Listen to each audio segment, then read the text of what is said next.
नमस्कार। आज हम बात करेंगे रिजोल्यूशन ऑफ एनाइसोमर के बारे में, यानी प्रतिबिंब रूपी स्नायुओं का पृथक्करण अर्थात वियोजन। तो प्रतिबिंब रूपी स्नायुओं का वियोजन यानी रिजोल्यूशन ऑफ एनाइसोमर रेशमिक मिश्रण में डी व एल एनाइसोमर होते हैं, अर्थात डी व एल एनाइसोमर को कंबाइन रूप से हम रेशमिक मिश्रण कहते हैं, जिसमें डी व एल एनाइसोमर 1:1 में होते हैं। तो रेशमिक मिश्रण में से डी फॉरम व एल फॉरम को सेपरेट करने का मेथड रिजोल्यूशन ऑफ एनाइसोमर कहलाता है।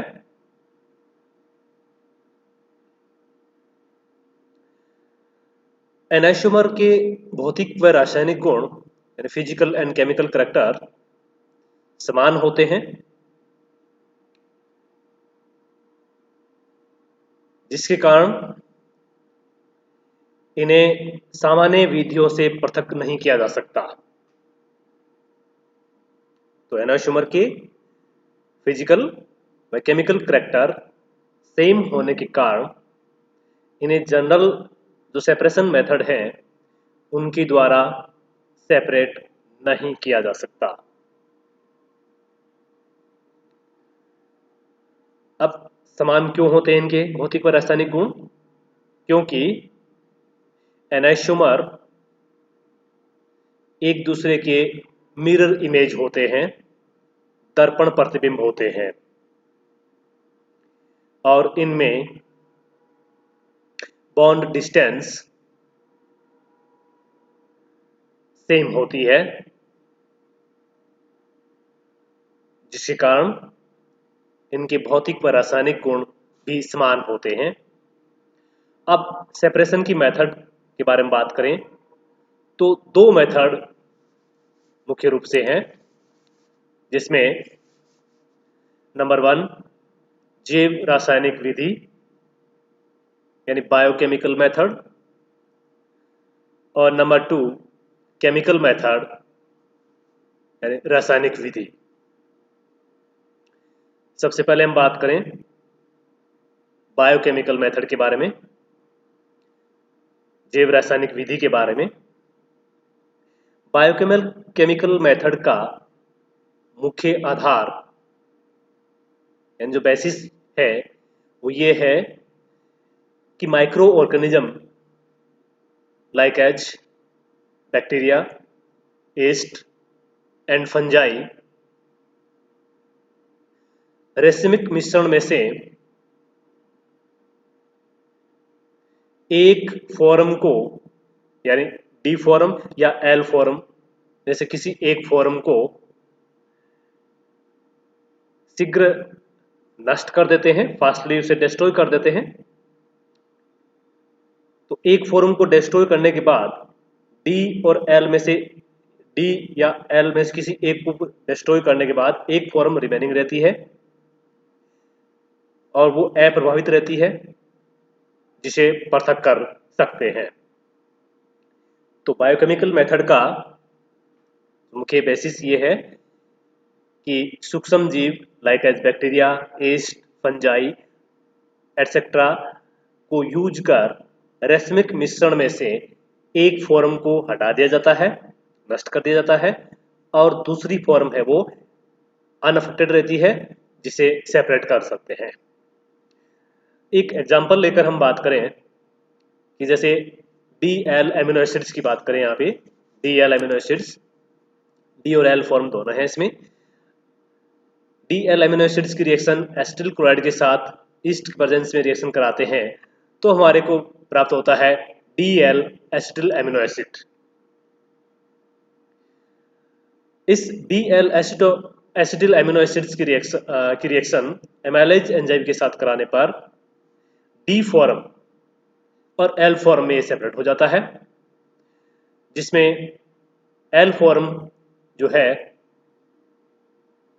वो नष्ट कर देता है ये एंजाइम हिस्टेजो, और डी फॉर्म है वो अनफेक्टेड रहती है, अप्रभावित रहती है, जिसे सेपरेट कर सकते हैं हम। तो इस प्रकार माइक्रो ऑर्गेनिज्म यूज कर, यहाँ पे हमने ईस्ट माइक्रो ऑर्गेनिज्म के रूप में ईस्ट को यूज किया, तो ईस्ट जो है वो एक फॉर्म को नष्ट कर देता है और एक फॉर्म रिमेनिंग बची रहती है, जिसे हम इजीली सेपरेट आउट कर सकते हैं। Now next method, chemical method and रासायनिक विधि। यह सेपरेशन की सबसे बेस्ट मेथड है, यानी रासायनिक मिश्रण को सेपरेशन करने का ये सबसे बेस्ट मेथड है। इसका बेसिस ये है कि जो रासायनिक मिश्रण का मीडियम है उसके अपोजिट मीडियम का ऑप्टिकली एक्टिव कंपाउंड के साथ रिएक्शन कराते हैं, जिससे विभिन्न समवायी बनते हैं, यानी डायस्ट्रोमर्स बनते हैं। तो रासायनिक मिश्रण के अपोजिट नेचर वाले ऑप्टिकली एक्टिव कंपाउंड के साथ रिएक्शन करवाकर उसका डायस्ट्रोमर बनाया जाता है, और डायस्ट्रोमर्स की जो सॉल्युडिटी है वो डिफरेंट होती है, और इस आधार पर फ्रैक्शनल डिस्टिलेशन कर उसे सेपरेट कर लेते हैं। फ्रैक्शनल क्रिस्टलाइजेशन कर उसे सेपरेट किया जा सकता है। तो अब जैसे मान लीजिए रासायनिक मिश्रण एसिडिक नेचर का है, तो हम ऑप्टिकली एक्टिव जो है कंपाउंड वो बेसिक नेचर का यूज करेंगे, और यदि रासायनिक मिश्रण बेसिक नेचर का है तो ऑप्टिकली एक्टिव जो कंपाउंड है वो एसिडिक नेचर का यूज कर डायस्ट्रोमर्स में कन्वर्ट किया जाता है। तो यदि रासायनिक मिश्रण अम्लीय है तो उसे क्षारीय ध्रुवण गुणक के साथ रिएक्शन कर विभिन्न समवायी बनाया जाता है, और यदि रासायनिक मिश्रण क्षारीय है तो अम्लीय ध्रुवण गुणक के साथ रिएक्शन करवाकर डायस्ट्रोमर्स में कन्वर्ट किया जाता है। डायस्ट्रोमर्स की सॉल्युडिटी डिफरेंट होती है, इसलिए इन्हें प्रवाजी क्रिस्टलन के द्वारा, फ्रैक्शनल क्रिस्टलाइजेशन के द्वारा सेपरेट कर लिया जाता है। जैसे एक एग्जांपल ले हम यहाँ पे कि रासायनिक मिश्रण जो एसिडिक है, दोनों डी फॉर्म भी एसिड है और एल फॉर्म भी एसिड है, यानी रासायनिक मिश्रण का जो मीडियम है वो एसिडिक है, यानी दोनों ही एसिड है। तो डी एसिड एल एसिड रासायनिक मिश्रण। अब इसकी रिएक्शन हम एक अपोजिट नेचर वाले यानी बेसिक ऑप्टिकली एक्टिव कंपाउंड के साथ रिएक्शन कराते हैं, तो डी बेस डी क्षारक के साथ रिएक्शन कराएं इसकी।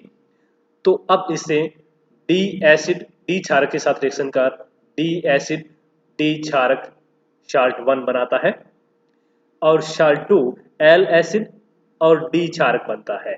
तो ये डी एसिड डी क्षारक के साथ रिएक्शन कर शाल्ट नंबर 1 बनाता है, और एल एसिड डी क्षारक के साथ रिएक्शन कर शाल्ट नंबर 2 बनाता है।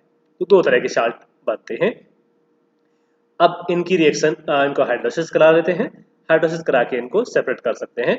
जैसे डी एसिड डी क्षारक का हाइड्रोलिसिस कराते हैं तो डी एसिड व डी क्षारक सेपरेट हो जाते हैं, जिन्हें हम इजीली सेपरेट आउट कर सकते हैं, पृथक कर सकते हैं।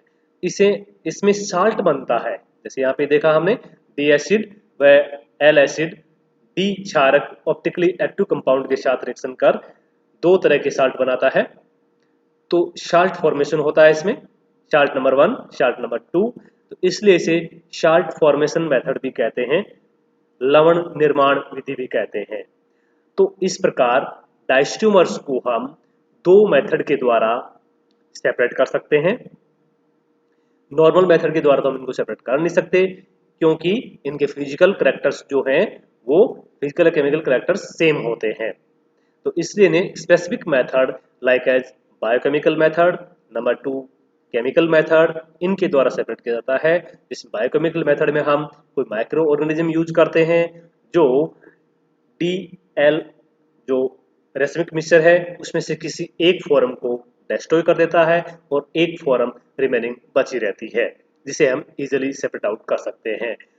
सेकंड मेथड हमने बताया, डिस्कस किया कि केमिकल मेथड, जिसमें हम किसी रेसिमिक मिक्सचर के अपोजिट नेचर वाले, यानी रेसिमिक मिक्सचर एसिडिक है तो बेसिक ऑप्टिकली एक्टिव कंपाउंड के साथ रिएक्शन कराकर इन्हें डायस्ट्रीमर्स में कन्वर्ट किया जाता है, जिनकी सोलिडिटी डिफरेंट डिफरेंट होती है, जिनको इजीली हम सेपरेट आउट कर सकते हैं प्रवाजी क्रिस्टलन के द्वारा। और यदि रेसिमिक मिश्रण क्षारीय है तो इसके अपोजिट नेचर यानी अम्लीय ऑप्टिकली एक्टिव कंपाउंड के साथ रिएक्शन कराकर इसे डायस्ट्रीमर्स में कन्वर्ट किया जाता है, जिसे प्रवाजी क्रिस्टलन के द्वारा सेपरेट किया जा सकता है। Thank you.